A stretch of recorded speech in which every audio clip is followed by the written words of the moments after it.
symbolize the realm of the dead. What a beautiful butterfly. Is it talking to us? This is a eulogistic butterfly. They are found in places where many have met their demise. In Idonia, some think of them as manifestations of Thanatos' benevolence. By turning the lingering obsessions of the deceased into these creatures, it is as if the Titan has made life into a specimen. Others think of them as Thanatos' messengers that guide the departed to the Netherrealm. The second theory sounds more believable. After all, the things they're saying are rather, direct. Perhaps. But the fact that we're able to hear their whispers proves that we're fast approaching the realm of the dead.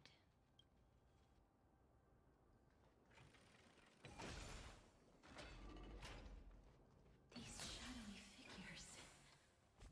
Are they illusions reflected by the River of Souls? Oh, could you be the scions of Styxia? Did you hear about the great work that I'm doing here? And have thus arrived to give me the last material that I need for transmutation? Great work? Have you heard of the great name of Pollux, perchance?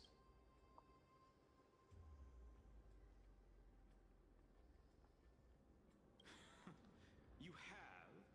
Then that's good.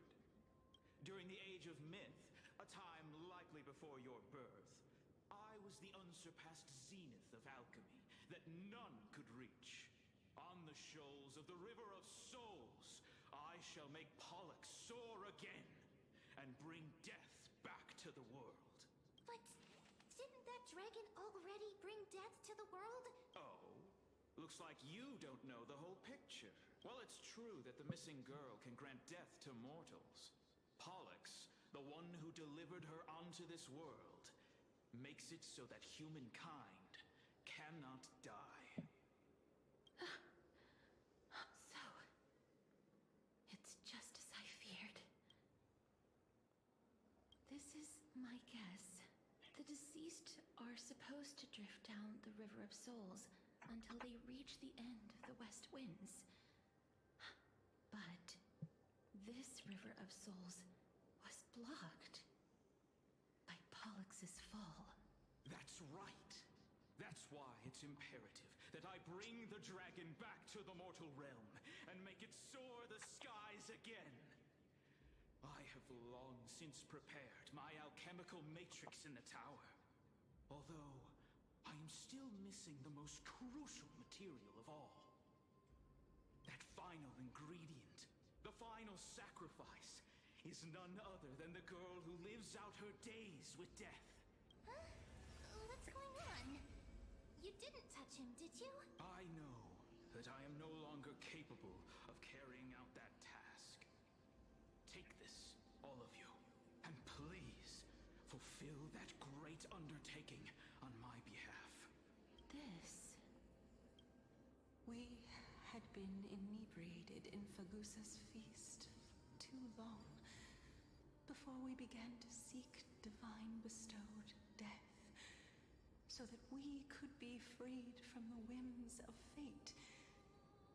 However, that brought doom upon us. Instead of summoning a supreme god, we encountered a monster that cut off the River of Souls. That detestable dragon Pollux denied all the dead from the gates of the Netherrealm. Unable to rest in peace, these departed spirits engulfed Styxia like a roaring tide. As a result, my city and its people no longer exist. That child is the only person whom I managed to save. Born within the evil dragon's abdomen, she has possessed the talent of death since her birth. She must have been granted to us by the gods as a chance for us to atone for our sins. Please, You must nurture her to adulthood and prevent her from experiencing all of the suffering that we went through. I promise that I will care for her as a mother, that I will protect her from the evils of death. My Fagusa above, thank you for your kindness. As her mother, please bless this child with a name. Before I am swept away by the River of Souls, please, let me know how I should address her in my next life. Oh. Like how a transient raven butterfly, a fleeting papilio castor, perches on the twig of death. Castoress. That shall be her name. That's where my name comes from? The sound's back. What is making that ruckus?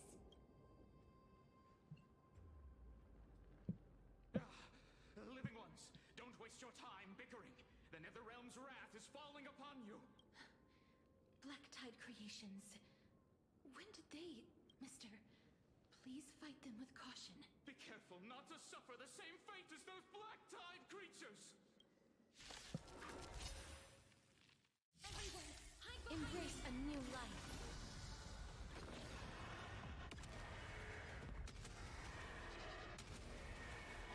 May death protect us! For the feast of strife, on their triumphant return. Whitey. Or peaceful. Lord Mighty?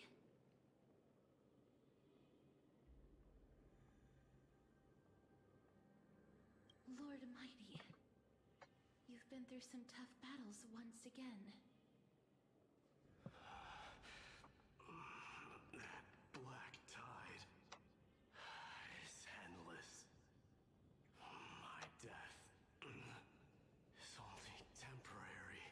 I will find my path of return and go back to the world of the living and continue my protection. Lord Mighty, I have always wanted to. Why does death reject you? I'm the one resisting it. I must resist the temptation to go with the flow. I'll go against the current and kill my way out of this cursed Netherrealm. That is my destiny.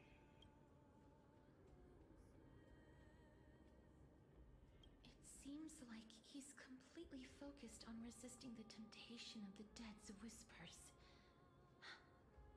He's working hard every minute to deny death. It seems his battlefield is not limited to the world of the living. Lord Mighty, are you willing to travel with us? We're headed for the Matrix inside that tower to summon Thanatos from their prolonged concealment. Thanatos challenge. Death. That's right. If we can work together and defeat them, you won't have to be troubled by the curse of immortality any longer. Let's go together, Castoress. Let the person who has brushed against death countless times guide your way. Cass, are you sure you want to do this? The alchemist said he wanted you to be a sacrifice. I'm not afraid.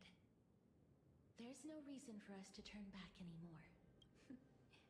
Rather than standing still, taking action is by far the better option. Perhaps should be behind this door. Is that?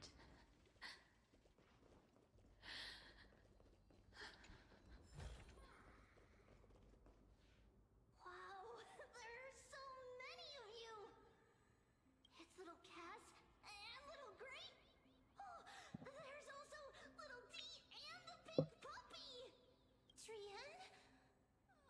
you? Get what? This is the first time I've encountered a deceased friend while going upstream in the River of Souls. It really works like this. Just like the other departed spirits we've encountered along the way. I'm also unable to sense the aura of the living on Lady Trian. Yup, you're right. Trian already knows that she'll not be able to return to everyone's side. But Trian believed that little Cass would eventually return to the Netherrealm. So, Trian has been standing here, at this spot closest to the world of the living, and waiting for little Cass.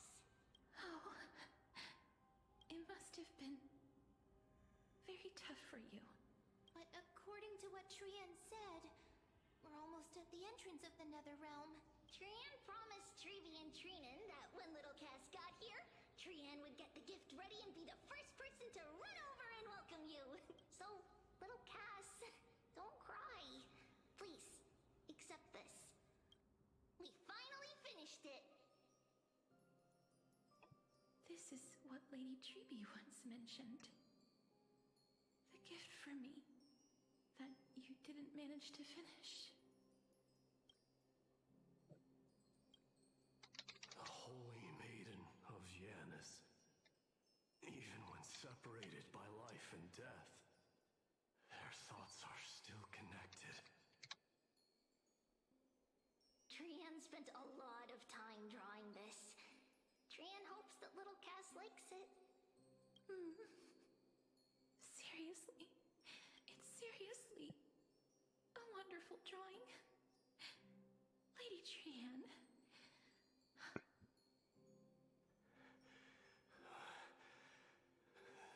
This is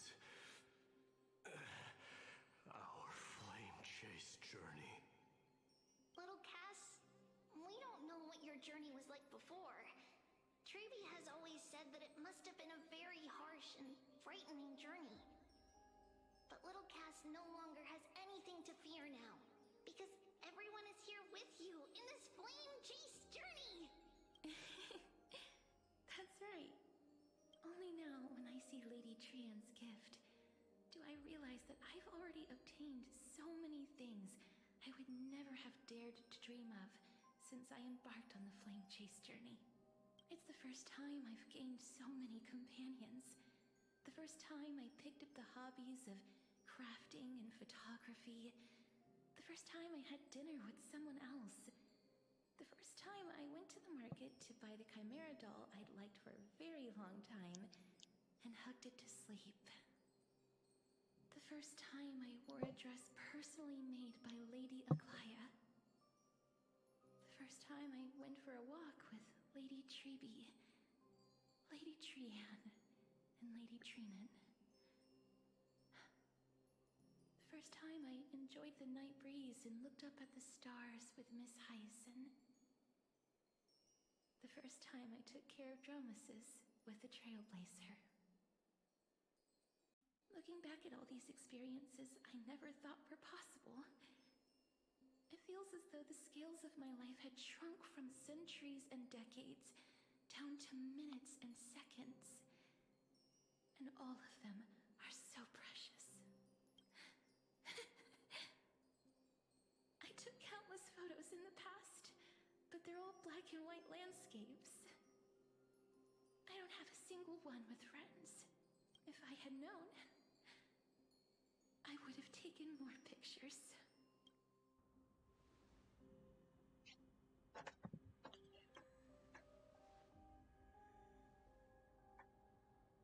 Trian says yes!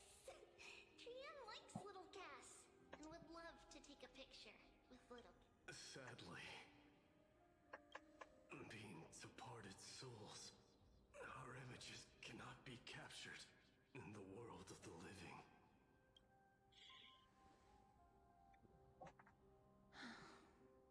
I thought so too. What? Are we seriously going to leave any room for regret?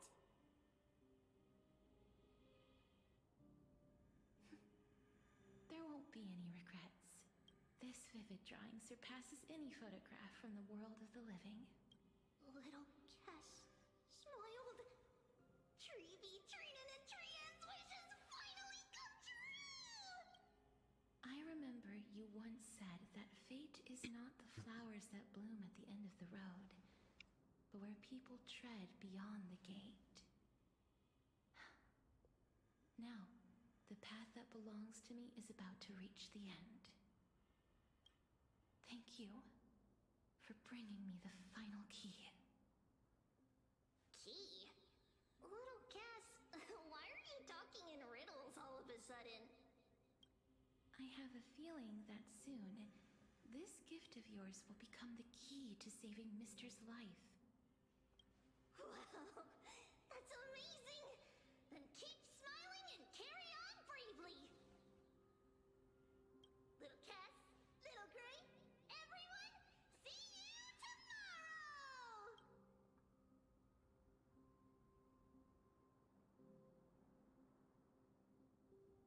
Lady Trian. The aura of this place. We have indeed reached the end of the stream of souls. If I go any further, I might lose myself. I must leave now, for the black tide still wreaks havoc in the realm of the living.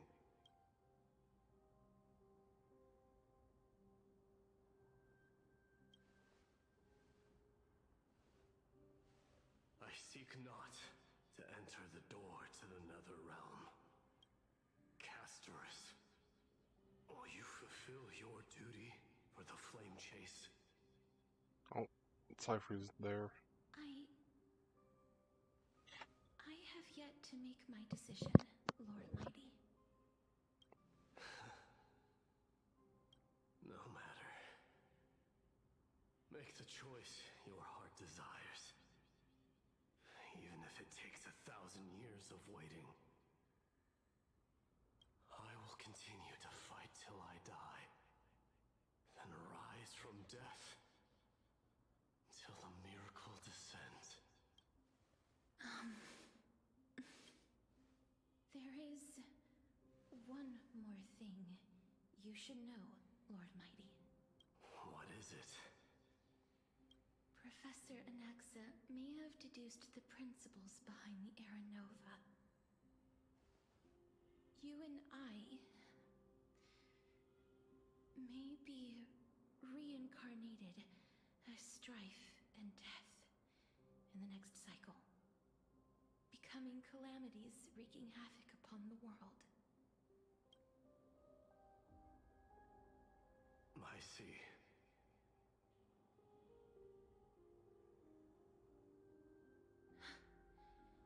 Is that all? Are you going to accept such a fate without complaints? Do you have a strategy to shatter the shackles of our fate? I haven't found it yet. Perhaps I never will. Then, cease wasting your thoughts on futile matters. Control what little you can. And when fate's inescapable grasp comes, resist it with the strength of your mighty will. Thank you, Lord Mighty. I will find the right decision.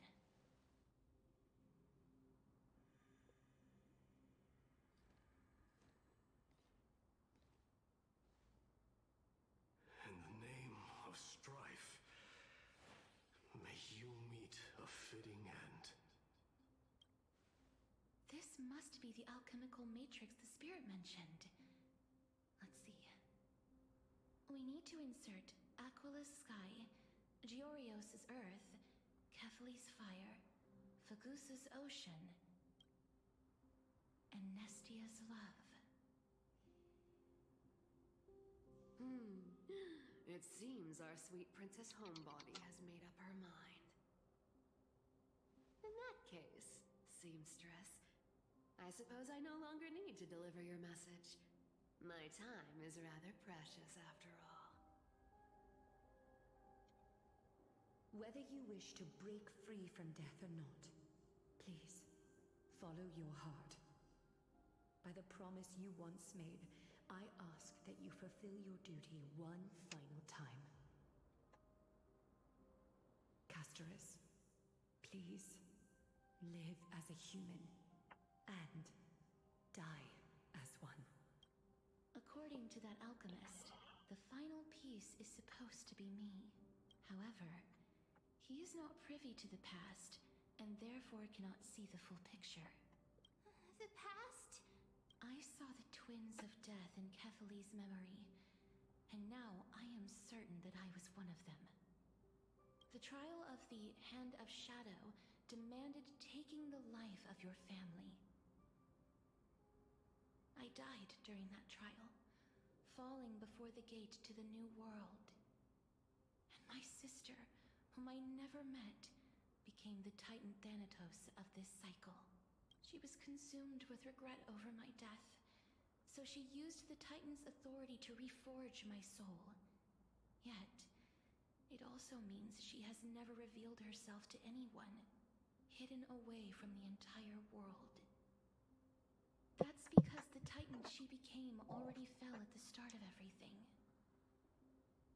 They died for me, and now lie in slumber in the River of Souls. You mean... Pollux? That's right. The River of Souls is no material river. It cannot be blocked by ordinary means. Only a divine corpse can prevent the dead from reaching the next world. And that's why we have to awaken Pollux from death before we can retrieve the core flame of death. We have to reforge its body with the power of alchemy. But Cass, if that alchemist speaks the truth, does that mean you're also part of the dragon body? According to those departed spirits, I was indeed born as the dragon's twin. But before we talk about that, have you heard the sighs? I heard them too. So what are those? I think it's probably the sign of Pollux's wish being fulfilled. They must have realized how heavy a price they'd need to pay when they used their divine authority to resurrect a dead woman. That's why they exerted every ounce of their strength to send me to Styxia, a city that called for death, a land where none is hostile to death. They never saw their wish fulfilled and fell so prematurely, all because they wanted to give me a new life. Pollux must really want to know how their sister has been after giving their all to save her. That wish is the reason Pollux's soul still lingers in the mortal realm even after their fall, quietly watching and documenting every detail of their sister's life. So instead of picking up objects on the way here, we were instead showing things to a strand of yearning that lingers here. Now, we must weave these yearnings together and restore them into Pollux's complete soul. but all of this is just a hypothesis, right? What if we go through with the ritual and it turns out totally different? That's fine. As Professor Anaxa often reminds us, such is the nature of alchemy. The true outcome can only be known once the process is complete. This is why alchemy is also known as the miracle of creation.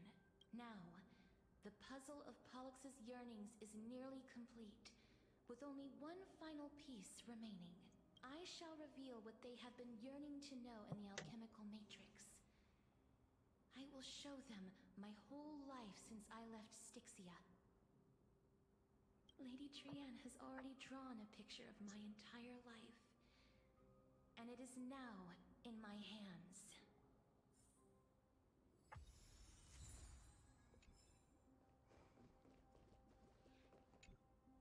Then, let the ritual begin.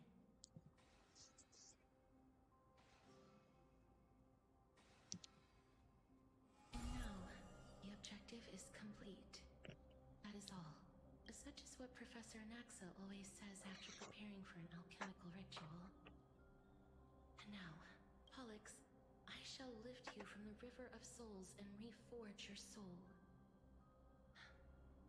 Perhaps you will be disturbed by this, and your body may become horrifying to behold.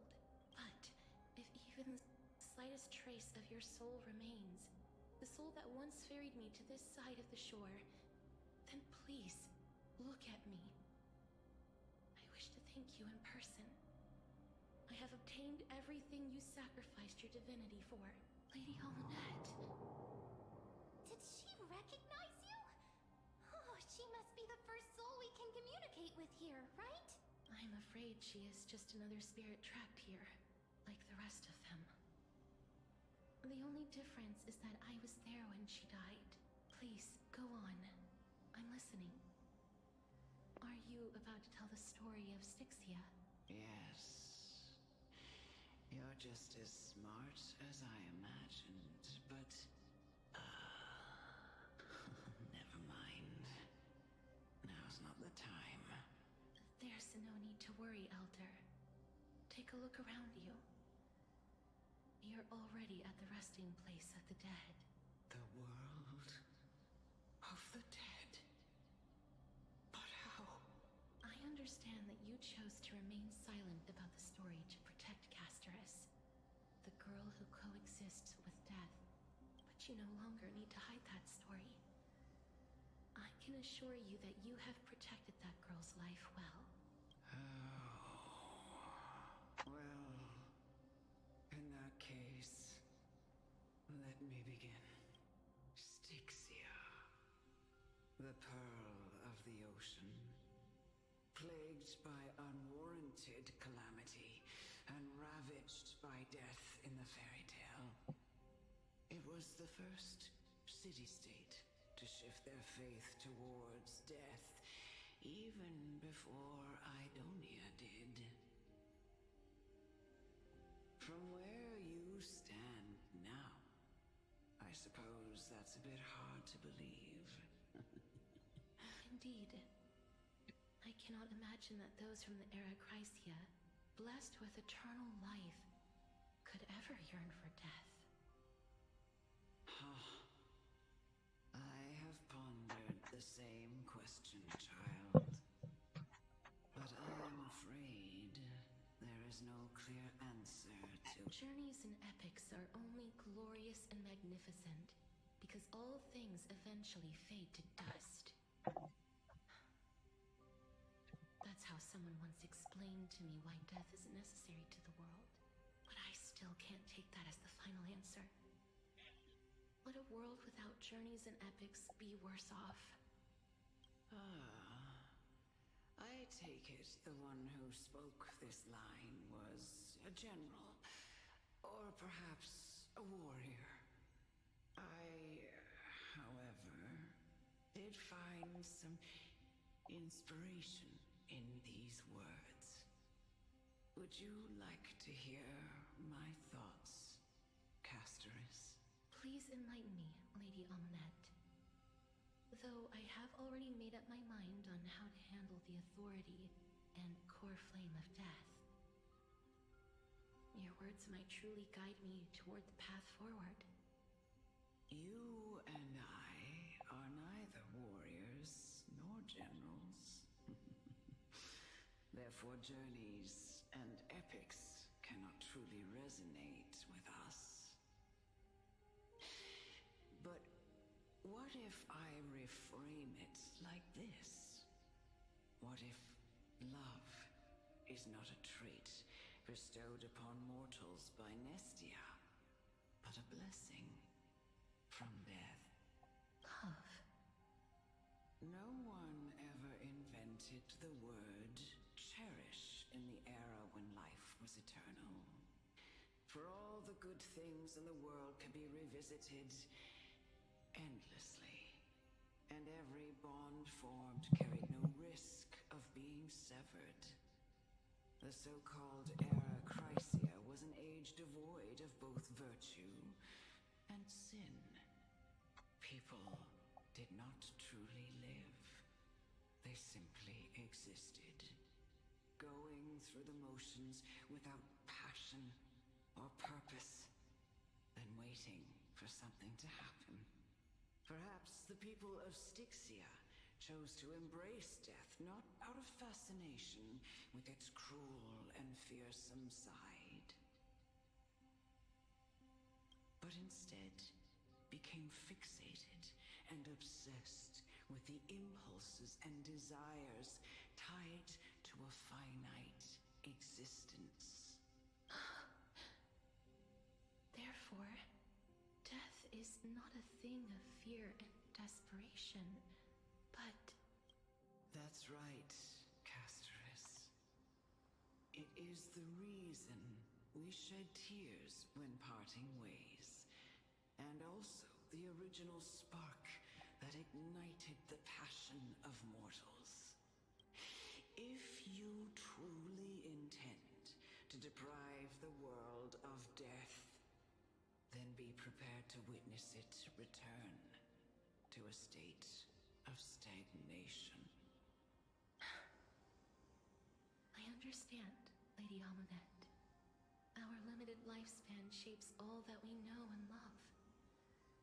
Not even the Death Titan has the right to take that away from humankind again. Nestia's love was the chrysalis of Gold's first blessing, but it most likely wasn't understood by mankind. We only learned to interpret this wonderful gift after Thanatos' arrival. If the world was bereft of death, then the Queen of Styxia wouldn't have played midwife in delivering me into this world. You wouldn't have welcomed me into Idonia, and Aglaia would never have invited me to join the Flame Chase journey. None of these stories would ever have happened, and I would never have lived, let alone found happiness. Thank you, Mother. I will use all the love I've experienced in this long life to complete the final miracle. My teacher, Anaxagoras, grant me the wisdom of all things. I call upon thee, the stripped dead dragon's corpse.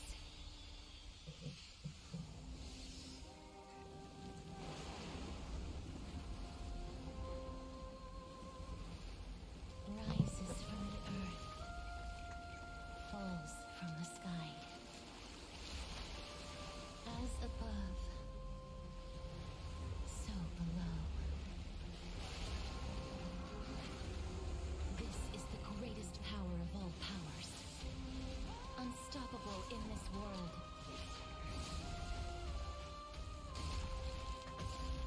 The great work that commands all death.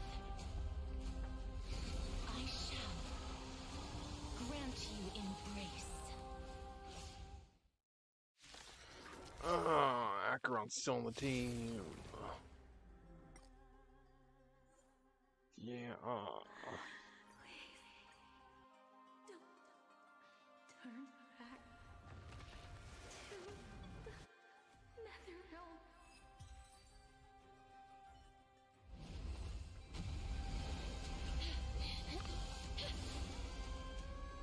Oh, death. Sleep in peace.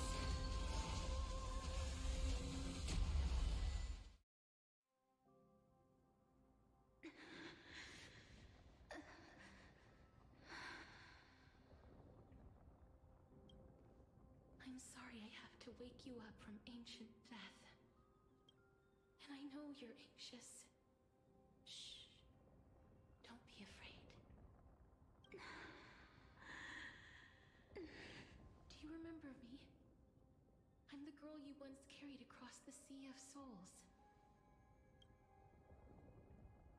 I'm sorry I wasn't able to remember you, but with the help of many people, I was finally able to pick up these broken fragments of my past. I'm back, Pollux.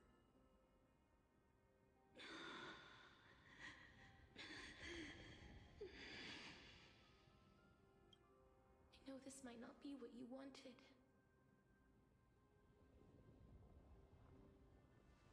But I have to do this.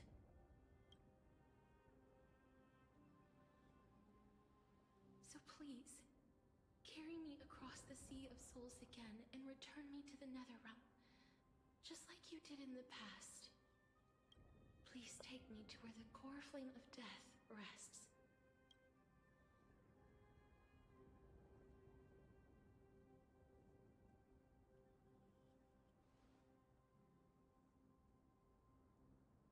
I'll be going now.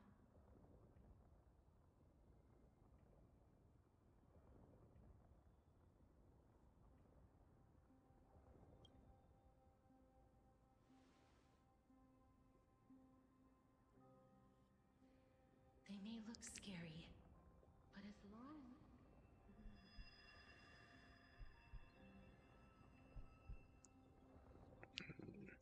That's not good.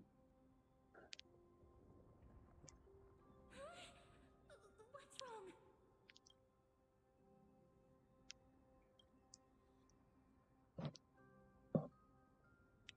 Are you... What's wrong with him? His time is almost up. If I don't go now, I'm afraid his soul will return to Thanatos' embrace before me. What? Oh no. Is there anything we can do? Don't worry. I promised I would ask Thanatos for the Trailblazers' right to roam the Earth again. Mem, stay here and keep a close watch until I return. All right. I'm the best at taking care of others. Go on, Cass. Make sure not to leave yourself with any regrets.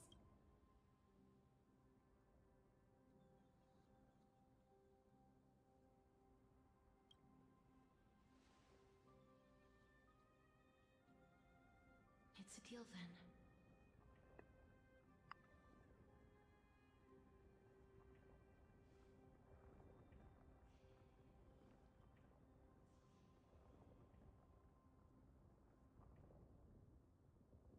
Please.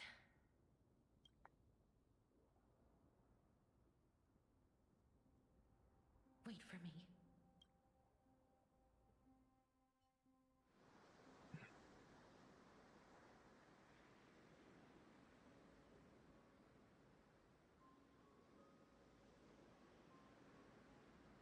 After all that, you still ended up back here.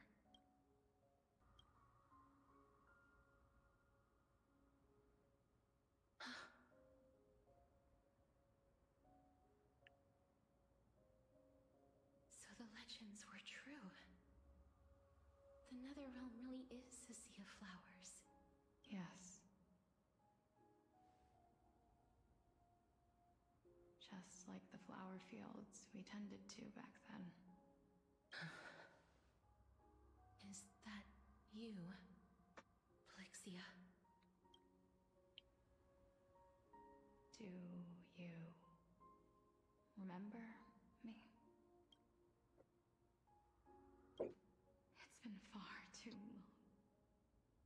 I've waited here for centuries, watching day after day as desperate spirits are denied by this lonely wasteland. I always hoped I would see you among them. But I was also afraid of seeing you. I didn't know how I could possibly face you again, but more than anything, I was afraid that you might have forgotten all about me. I know. But don't you see, Styxia? I made it back anyway. You don't have to shoulder death's authority on your own anymore. It was always meant to be held in two hands anyway. So, let's give our core flame to him, and have him take it back to the mortal realm. Give humanity back their cycle of life and death. Our responsibility as Thanatos was never about picking out favorite souls. We were only meant to watch over life.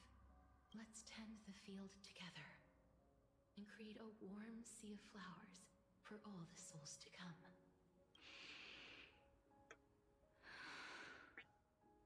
What do you think, Styxia? Yes, just one last step. You shall wither, and through that, the dead will sprout again from the remains, and be reborn with the dead flame. As foretold by the prophecy, Thanatos' authority is only destined for only one person to wield. As the Chrysos heir of death, as their demigod, as a titan, our fated moment has arrived once again. Just like before. Yes, just like before. But unlike that time, the ones undergoing the trial this time are prepared. You've made up your mind? Yes, as dictated by fate. But I won't be afraid. As long as you're here with me. Complete your trial in this life. Grant me the embrace of death, and light the spark of life ablaze. You've been tempered by life and death. I know you'll be able to give this wasteland its first breath of life, like a raven butterfly, flying swiftly into the Netherrealm, perching on the twig of death. I will. After this, I will remain permanently in the Netherrealm. The River of Souls shall return here and rain down from the sky, scattering souls across the earth. The cycle of life and death will flow once again. The sea of flowers you sowed shall bear countless joyous or sorrowful souls, and bloom evermore.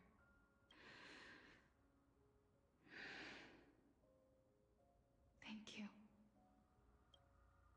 Just one last thing. Can you grant me one wish? Of course. What is it? Please. Don't forget me. I promise you. When we meet in the next world, even if I have endured another reincarnation, even if we do not know each other's names, I will still hold you tightly in my arms.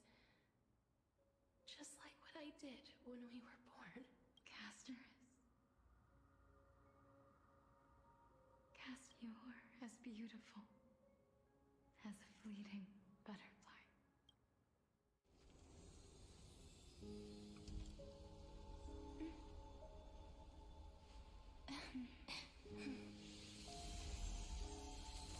I will bring rest to death.